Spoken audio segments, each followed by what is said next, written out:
ភាពក្លាហានពីធម្មជាតិការទុកចិត្តលើខ្លួនឯងហ្នឹងវាបាត់បង់ទៅវិញម្ដងបន្តិចហ្នឹងគឺវាមានកត្តារួមផ្សំច្រើន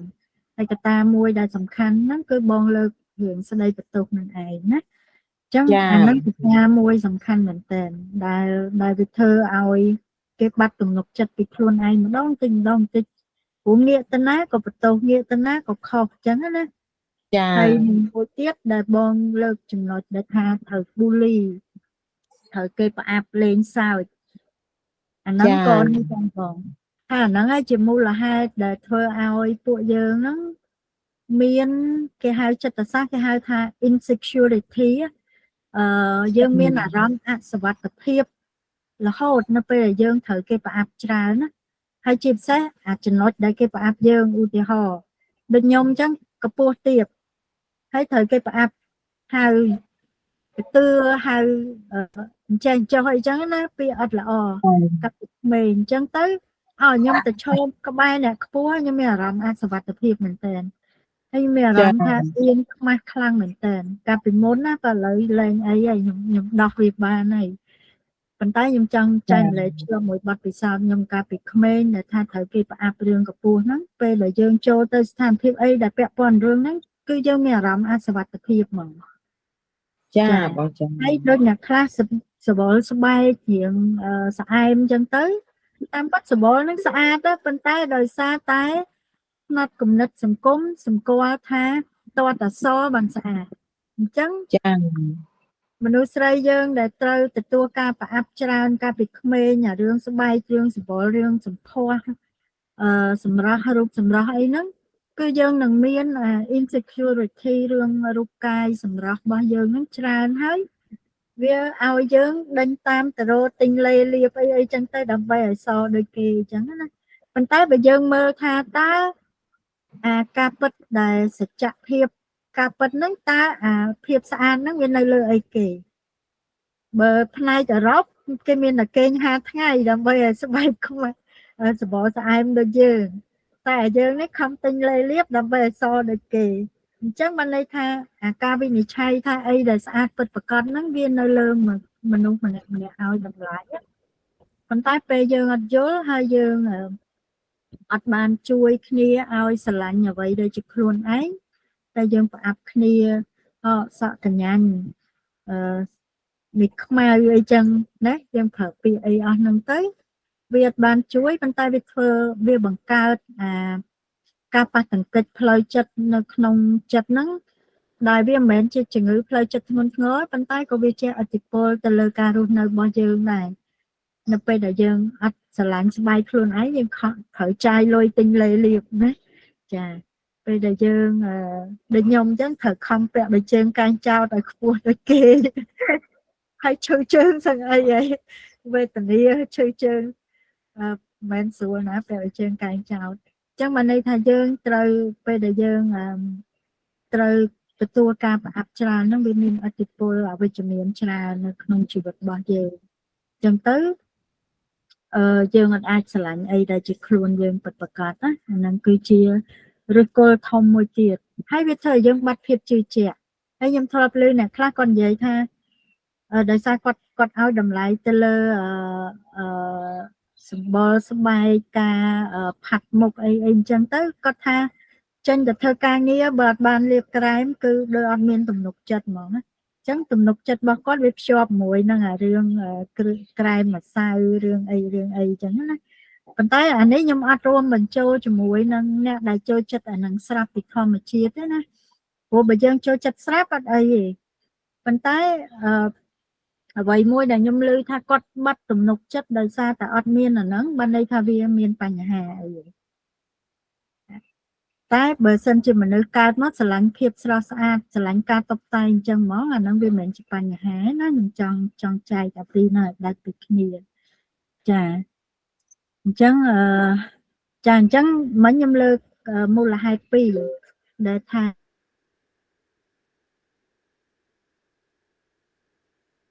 ស្ដីបន្ទោសចាហើយអ្នកខ្លះទៀតរហូតដល់ប្រើហិង្សាអញ្ចឹងហិង្សាហ្នឹងគឺប៉ះពាល់ផ្លូវចិត្តខ្លាំងមែនតើស្ដីបន្ទោសហ្នឹងក៏ហិង្សាដែរហិង្សាពាក្យសម្ដីប៉ុន្តែអ្នកខ្លះទៀតឈានទៅដល់ការវាយ ហើយវាយឲ្យស្លុតគ្នាឲ្យយំទៀតចាអាហ្នឹងសិតតែរឿងប៉ះពាល់មែនតើបងប្អូនហើយខ្ញុំសូមអធិស្ឋានមុនដែរពីព្រោះមេរៀនការព្រមចិញ្ចឹមកូនតាមចិត្តសាស្ត្រសិតតែមេរៀនខ្លះទៅគិតអារម្មណ៍យើងដែរពីព្រោះអីយើងត្រូវប្រឈមមួយការពិតថាអឺដូចបងភិវឌ្ឍបានលើកមកអញ្ចឹងខ្ញុំសរសើរបងមែនតើបងហ៊ានចែករំលែកពីព្រោះបងមានន័យថាបងទទួលស្គាល់ការពិតថាអ្វីដែលបងធ្វើពីមុនដាក់កូនសិស្សវាអត់ត្រូវហើយបងបានផ្លាស់ប្ដូរវាដូរទៅវិធីសាស្ត្រថ្មីដែលធ្វើឲ្យកូនសិស្សចូលចិត្តបងចូលចិត្តរៀនមួយបងជាងមុនអាហ្នឹងគឺជាភាពក្លាហានមួយដែលសំខាន់មែនទែនហើយមុននឹងអាចទទួលការពិតនឹងបានត្រូវទទួលការឈឺចាប់ដែរទទួលស្គាល់ថាខ្លួនឯងបានធ្វើខុសអាហ្នឹងវាជារឿងឈឺចាប់សម្រាប់មនុស្សម្នាក់ហើយអ្នកខ្លះនៅពេលដែលគាត់អត់អាចប្រឈមមួយនឹងការហ៊ានទទួលស្គាល់ការពិតថាយើងបានធ្វើខុសទេយើងក៏អត់អាចឈានជំហានទៅរកវិធីសាស្ត្រដែលត្រឹមត្រូវដែរអញ្ចឹងហើយបានការមេរៀនអប់រំចិញ្ចឹមកូនហ្នឹងវាប៉ះទង្គិចនៅត្រង់ហ្នឹងប៉ុន្តែអ្នកដែលសុខចិត្តរៀនគឺសិតតាបុគ្គលដែល5% នៅក្នុងទូទាំងពិភពលោកណាសិស្សបុគ្គលកម្រចាអរគុណបងវិវត្តឥឡូវមានបងប្អូនណាចង់ចែកម្លែកអីផ្សេងទៀតទេ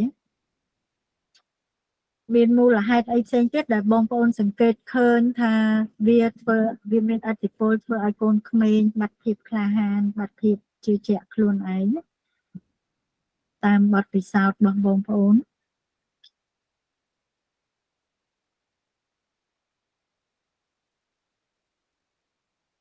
មានបងប្អូនណាចង់ចែកម្លែកថែមទេ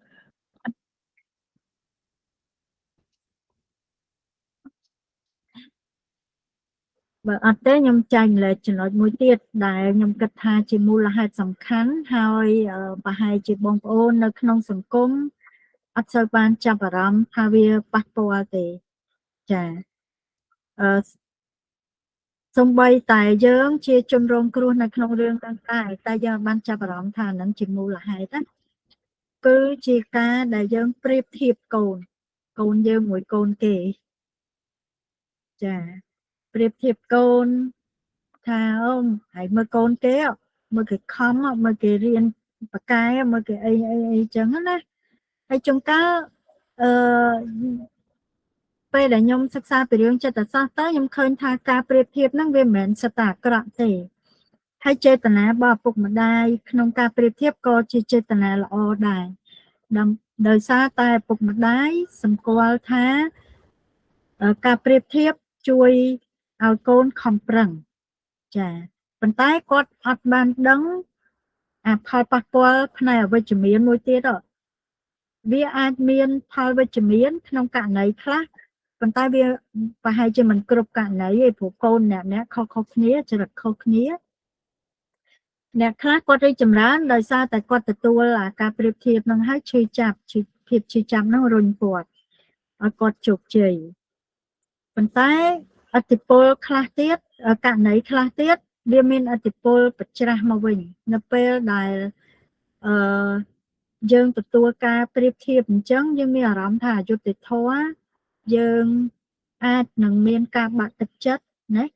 ចាពីព្រោះការប្រៀបធៀបដែលច្រើនមែនទែនហ្នឹងដែលខ្ញុំសង្កេតឃើញគឺជាការប្រៀបធៀបដែល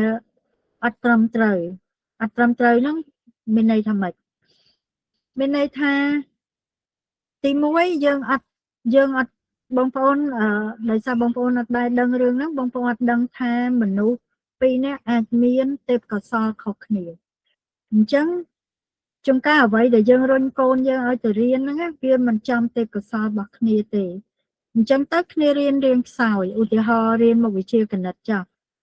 ហើយនឹងមុខវិជ្ជាអក្សរសាស្ត្រកូនខ្លះគាត់ដងរបស់គាត់ទេពកោសល្យគាត់ថាអក្សរសាស្ត្រហើយយើងបខំឲ្យគាត់រៀនគណិតឲ្យប្រកែដោយសារតែយើងឃើញថាមុខជំនាញអាជីពការងារភាគច្រើនហ្នឹង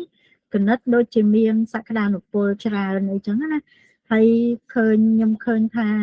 ប្រព័ន្ធអប់រំហ្នឹងក៏ គេរៀងឲ្យតម្លៃទៅលើមុខវិជ្ជាសាស្ត្រនឹងច្រើនដែរប៉ុន្តែកូនខ្លះគ្នាទេពកោសល្យគ្នាមកមិនមែនខាងវិទ្យាសាស្ត្រទេគឺខាងសិល្បៈខាងសង្គមខាងជំនាញអីផ្សេងដែលមិនមែនជាតួលេខប៉ុន្តែពេលបងប្អូនអត់យល់បងប្អូនចង់ឲ្យគាត់រៀនឲ្យប៉ាកែដូចកូនគេឲ្យប៉ាកែគ្រប់មុខឲ្យប៉ាកែខាងគណិតដូចគេអីអញ្ចឹងណាអញ្ចឹងអាការប្រៀបធៀបហ្នឹងហើយយើងដល់ពេលយើងច្អល់ថាមើលគេរៀនប៉ាកែកូនឯងមិនខំប្រឹងរៀនដូចគេអាដែលយើងនិយាយថាមិនខំប្រឹងរៀនហ្នឹងយើងភ្លេចមើលថាតើវាពិតអត់ព្រោះចំការជាក់ស្ដែងកូនខំហើយប៉ុន្តែដោយសារខំទៅលើអ្វីដែលមិនមែនជាទេពកោសល្យរបស់គេវាអត់មានប្រសិទ្ធភាពខ្ពស់ដូចអ្នកដែលប្រកែកខាងហ្នឹងឯងអញ្ចឹងការប្រៀបធៀបដែលមានប្រសិទ្ធភាពលុះត្រាតែបងប្អូនដឹងរឿងហ្នឹងថាយើងប្រៀបធៀបហ្នឹងត្រូវអត់បើយើងប្រៀបធៀបមនុស្សម្នាក់ដែលអត់មានទេពកោសល្យខាងហ្នឹងទៅជាមួយមនុស្សម្នាក់ទៀតដែលមានទេពកោសល្យខាងហ្នឹងយើងដូចយកកង់ទៅប្រណាំងមួយឡានអញ្ចឹងយើងដូចវាយបខំឲ្យត្រីឡើងដើមឈើអញ្ចឹងយើងបខំឲ្យសត្វស្លាប់ចុះហែទឹកអញ្ចឹងวันនេះយើងបខំខុសអាជំនាញឯកទេសរបស់គ្នាខុសអាទេពកោសល្យរបស់គ្នាអញ្ចឹងទៅវាអត់បានជួយធ្វើឲ្យគ្នានឹងមានកម្លាំងជំរុញទឹកចិត្តចង់រៀនទេប៉ុន្តែវាធ្វើឲ្យគ្នាកាន់តែបាក់ចិត្តតែបើក្នុងករណីខ្លះដែលថាកូនយើងគាត់ប្រកែកដូចគ្នាទៅលើរឿងហ្នឹងអាហ្នឹងវាអាចជាកម្លាំងជំរុញទឹកចិត្តដែរថាហោមើលគំរូគេឃើញទេប៉ុន្តែអីមួយទៀតដែលត្រូវប្រយ័ត្នដែរហ្នឹងគឺថាជួនកាលការប្រៀបធៀបយើងយកអ្នកដែលថ្នាក់ទី1ទៅប្រៀបធៀបមួយអ្នកថ្នាក់ទី12ខ្ញុំធ្លាប់ជួបកូនសិស្សដែលគាត់ចង់រៀនខាង fashion design ហើយទៅមានមិត្តភ័ក្ដិខ្ញុំហ្នឹងដែលជំនាញខាងហ្នឹងទៅអង្គុយនិយាយគ្នានិយាយឲ្យគាត់ថាអូយខ្ញុំចង់ចាប់ជំនាញខាងហ្នឹងហើយខ្ញុំខ្សោយមែនតើខ្ញុំអីចឹងណាគាត់និយាយរបៀបប្រអាប់ខ្លួនឯងទៅបើខ្ញុំបញ្យល់ថាវាមិនមែនចឹងទេបើសិនជាខ្លួនឯងរកឃើញថាអ្វីដែលខ្លួនឯងស្រឡាញ់ពិតប្រាកដហ្នឹងគឺជារឿងល្អហើយតែមួយទៀតអ្វីដែលយើងត្រូវប្រយ័ត្នគឺការប្រៀបធៀបហ្នឹងយើងប្រៀបធៀបមួយណាគេយើងនៅកន្លែងណាហើយគេនៅកន្លែងណាមិត្តភ័ក្ដិខ្ញុំគាត់អាយុ40ជាងហើយគាត់ចាប់អាជីពហ្នឹងឡើងរាប់សិបឆ្នាំហើយគាត់ឡើងឯកទេសខ្លាយជាគ្រូហើយដល់ពេលកូនក្មេងដែលនិយាយហ្នឹងគាត់កំពុងរៀនថ្នាក់វិទ្យាល័យហ្នឹងហើយគាត់អត់យល់គាត់ទៅប្រៀបធៀបឃើញខ្លួនឯងហើយនឹងគេនោះខុសគ្នាដូចមេនឹងដីប៉ុន្តែនៅពេលដែលគាត់អត់យកហេតុផលត្រឹមត្រូវគាត់វាទៅជាមានអារម្មណ៍ថាបាក់ទឹកចិត្តឬក៏មានអារម្មណ៍ថាខ្លួនឯងនឹងអន់អីអញ្ចឹងណា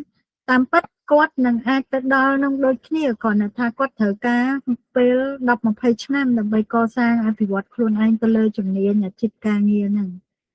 តែពេលគាត់យល់ដោយសារតែគាត់រៀនគំរូប្រៀបធៀបដែលមិនត្រឹមត្រូវអញ្ចឹងទៅវាធ្វើឲ្យការប្រៀបធៀបហ្នឹងវាអត់បានជួយរុញឲ្យមានកម្លាំងចិត្តទេប៉ុន្តែវាជួយតម្លាក់គាត់កាន់តែធ្លាក់ចុះថែមអញ្ចឹងឪពុកម្ដាយដែលថាបើសិនជាចង់ប្រើការប្រៀបធៀបតើតែប្រយ័ត្នកន្លែងហ្នឹងថាតើកូនយើងមានដងដូចគេដែលអ្នកដែលយើងប្រៀបធៀបនឹងអត់មានដងដូចគ្នាអត់បើយើងអត់ដងដូចគ្នាយើងកំពុងធ្វើបាបកូនយើងវិញណាចាហើយបើសិនជាអាចធ្វើបានហ្មងគឺកុំប្រៀបធៀបល្អជាងពីព្រោះមនុស្សខុសគ្នាសម្បីតែមនុស្សមានដងដូចគ្នាហ្នឹងឧទាហរណ៍ថាគាត់មានទេពកោសល្យខាងវិទ្យាសាស្ត្រដូចគ្នាក៏អាចចាប់យកជំនាញឯកទេសហ្នឹងខុសគ្នាដែរអញ្ចឹងការប្រៀបធៀបហ្នឹងវាអត់បានជួយទេភាគច្រើនណាបើសិនជាអត់មានការយល់ហេតុផលត្រឹមត្រូវវាអត់បានជួយទេប៉ុន្តែវាធ្វើបាបកូនក្មេងវិញណាបងប្អូន